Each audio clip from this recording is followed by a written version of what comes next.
Welcome to the 31st episode of the Skills Factory, talks and ideas about skills from Europe and beyond. This is the podcast series of the European Training Foundation, the European Union agency working on human capital development in EU neighboring countries. Today, we delve into the fascinating topic of platform work and the impact that artificial intelligence is having on this labor market. With the rise of digital platforms and the increasing integration of AI, the future of work is undergoing significant changes. Today, we will explore how AI-driven technologies are shaping the landscape of platform work and discuss the challenges and opportunities they present.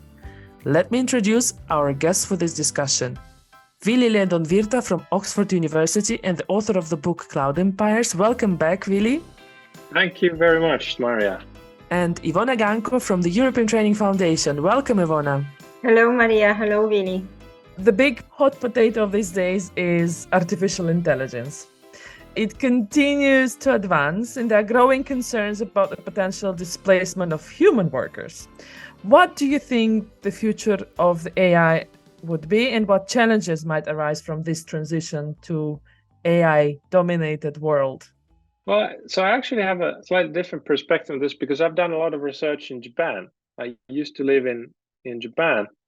There, people are less concerned about AI replacing humans. Surveys suggest that people are on average less worried about technological unemployment than people in the United Kingdom, for instance. And this can be due to many factors, but I think one thing that might explain partly why this sort of societal attitude and discussion around AI and technology is so different is that in the 1950s and 60s, when there was a big automation and innovation push in the Japanese industry, a lot of machinery and early robots brought into factories, and that resulted in a big productivity leap. But thanks to co-determination policies where employees and employers together then determined how the gains from that automation were distributed between workers and owners. Thanks to these policies, this automation push did not result in technological unemployment, but instead in increased job security and increased wages, at least for male workers in Japanese industry.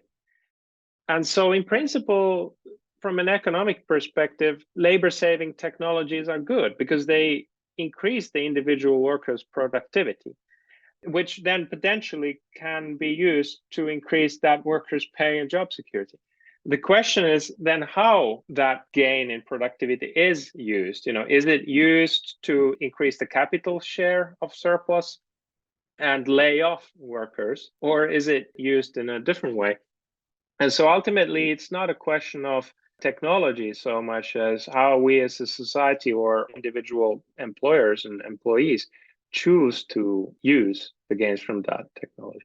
Now, of course, then there's the other issue, which John Maynard Keynes, when he coined the term technological unemployment at the height of the Great Depression, I think, he used it to refer to the notion that, well, if the advancement of these labor-saving technologies is faster than our ability to come up with new productive things for workers to do, then there can be a period of technological unemployment because the same amount of work can be done with a smaller number of people now. We don't have so much to do for those other people. But so far, that's always been a temporary thing. We've always found something for people to do. And I think that same applies to today's latest wave of labor-saving technologies, sometimes referred to as AI.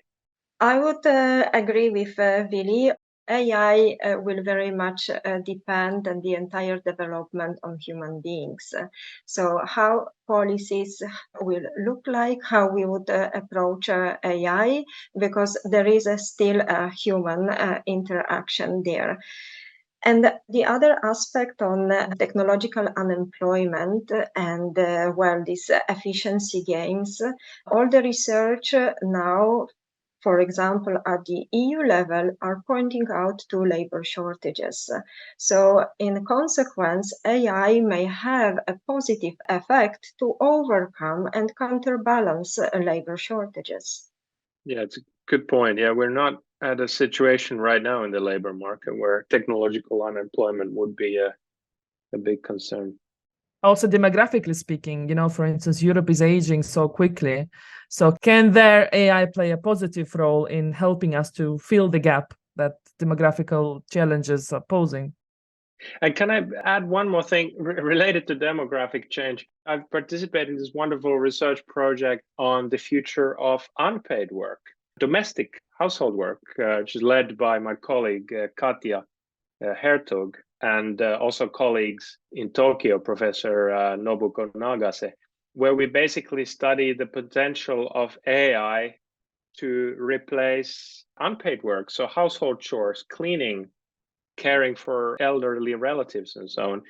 Because actually, in terms of the number of robots sold, the biggest category of robots being sold today by far is household robots, namely cleaning robots, Roombas, and so on.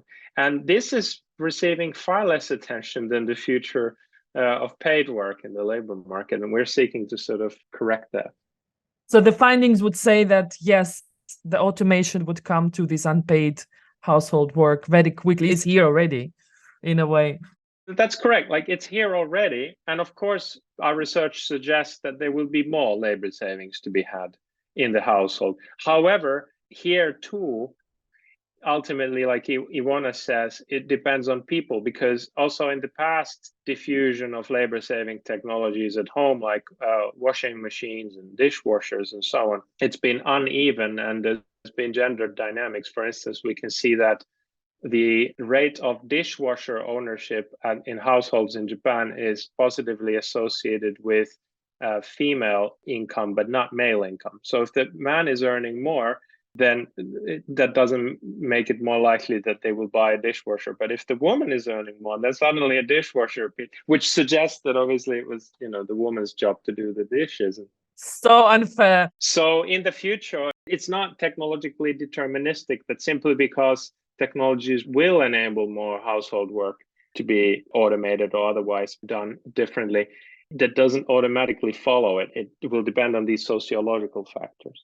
Now I would like to look at the whole perspective of this technological change from the individual point of view. What a person listening to us right now should do to remain employable at the labor market of the future.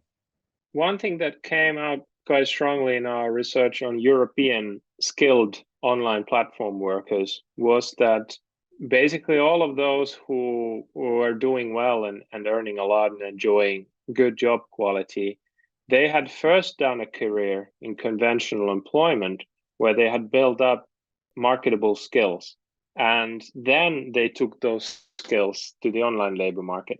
The idea that people could just sort of straight from school jump into the online market, or this could be used as a sort of way to address youth unemployment. Against the background of these findings, that doesn't really hold.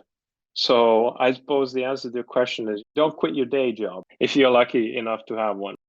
Well, some of the findings of Vili in developed economies are also confirmed in the EU neighboring countries. But, for example, in view of less opportunities on the traditional labor market, also young people tend to uptake opportunities on platforms. Those are also students who are taking, just the first job to see how it works. Maybe not in high-skilled professions, but more in ride-hailing or delivery services. So there is this point of easy access to jobs that is very helpful for young people. They can continue their study and at the same time have their secondary activity. When it comes to really well-paid workers, we have the same findings that normally those are people who already had some career before, or they are doing platform work as a secondary job. So we have this double effect of easy entry point, but at the same time, if you want to be successful, you already need to come with some level of skills. Saying that, there is also some skills development potential on platforms, particularly when it comes to soft skills. And this is quite important because for young people that are entering this platform labor market are actually learning on the job. So they are gaining their communication skills, but also entrepreneurial skills. They are really trying to find out how this first employment can look like.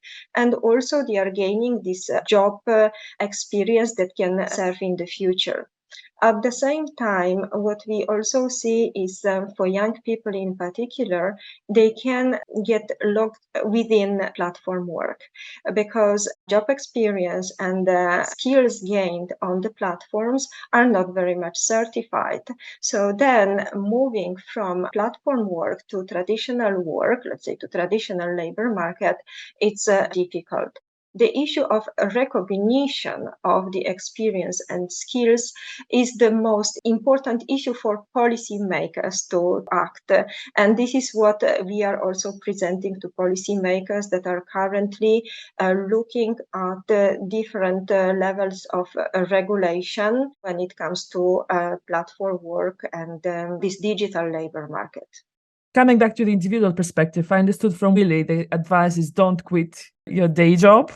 And from Iwona is don't get locked in the platform work, actually. Look somewhere else. And platform will allow you to get job experience, but you need to develop your soft skills that will be helpful, both actually at platform work and in the traditional employment. And I would also add, don't quit your education path because it will be still very important when even shifting from education to work, even through a platform work, or then for continuing in a traditional labor market. Certainly agree with that. Those are fascinating findings, Iwona.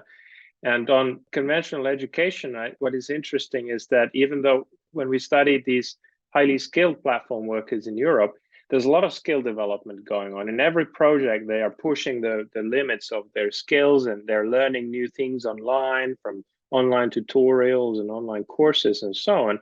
And usually they're not using skills that they learned in conventional education and training. We asked them about, what do you ever go back to adult education, for instance, you update their skills, and they'd say things like, no, the courses are a bit out of date and not highly relevant and so on. Then when we started wondering, well, does this mean that conventional education systems are no longer needed? People just learn everything online and so on. And that's also not true, because when we looked at the more successful workers, we could see that they were disproportionately highly educated. I mean, most of them had university degrees. A lot of them even had graduate degrees, a lot more than people in the general population. And we think that's a bit of a puzzle, right? If they don't need the skills from conventional education, why are they so educated? And we think the answer to that is that in this sort of a fast-moving labor market where you have to manage yourself and constantly keep learning new skills, actually what's most important is these metacognitive skills, like learning skills and self-management skills. And that's exactly the kind of thing that you learn in higher education. So the learning how to learn. Learning how to learn. The substance of it is less important, but the cognitive skills, learning how to learn, that is a paramount. That is exactly the kind of thing that we teach in higher education. Analytical thinking and how to gather information from diverse sources, how to put it to use, and how to direct your own learning process and take responsibility for your own progress. These are the kinds of things that are essential in this platform labor market. The subject selected for the higher education is not that important then, because if it's higher education as a system that provides you with those capacities, with those learnings, then... Exactly, and that's not limited to the online labor market, because if you look at people who work in finance in the city of London, often they read history or English in their university education.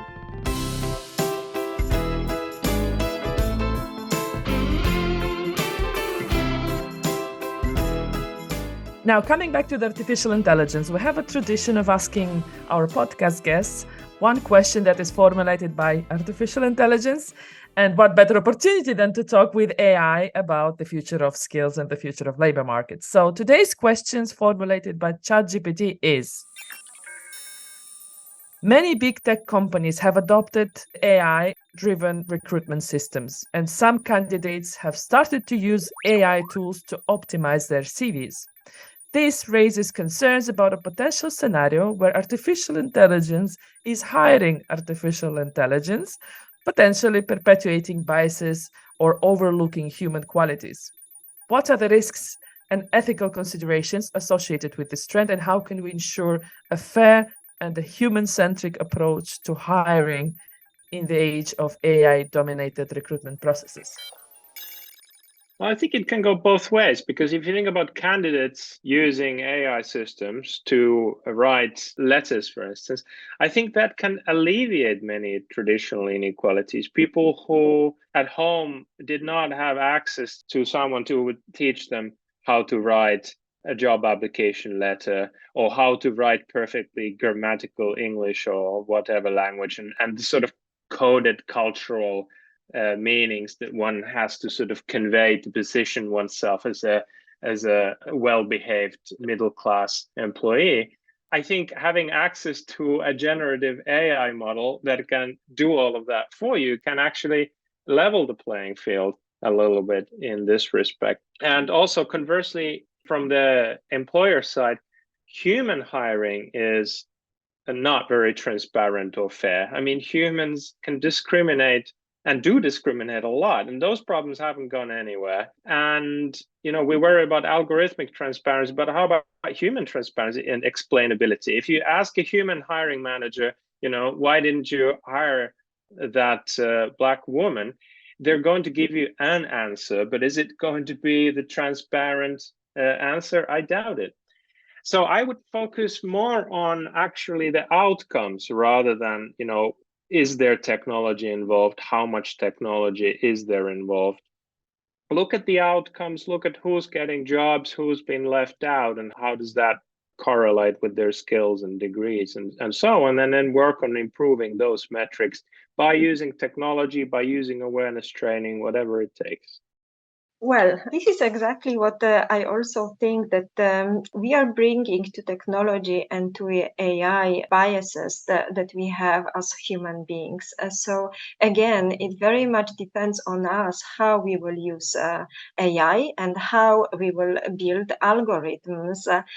I would just give one example, because actually, even at the European Union level, we are somehow using a standardized CV, that is Europass CV. You can generate your CV depending on the employer type or how you want to apply for a job.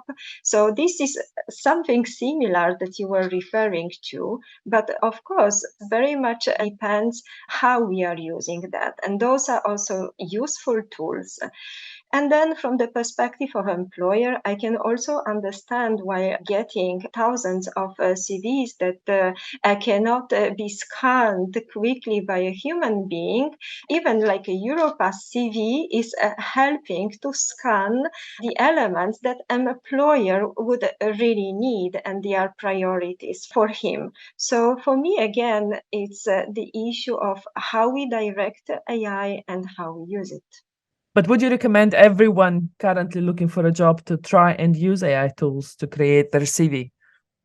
I would say that the tools might be helpful. As Vili mentioned, can help those that do not know yet, for example, new entrants. This is what we are doing. We are checking on internet how to build a CV, or we are undergoing a course. But here again, now everything is so quick and we really need to react with a huge speed that AI tools can help us in that. I think that in the end, whether you're an employer or you are a professor selecting students into your course, what in the end matters is the individual. So the risk of using too much technology is that you end up looking like everyone else, and you fail to express what it is about you that makes you you. So do remember to put in that human element there as well. So, Vili, I hear some kind of reluctance towards the use of AI from the candidate point of view. So let's say you use ChatGPT to generate a letter that is smooth and reads well and hits the right points, but then, edit it by yourself in there what it is about you that makes you you and makes you stand out from all the other candidates who also use ChatGPT. Yeah, so AI plus human touch. That's the magic.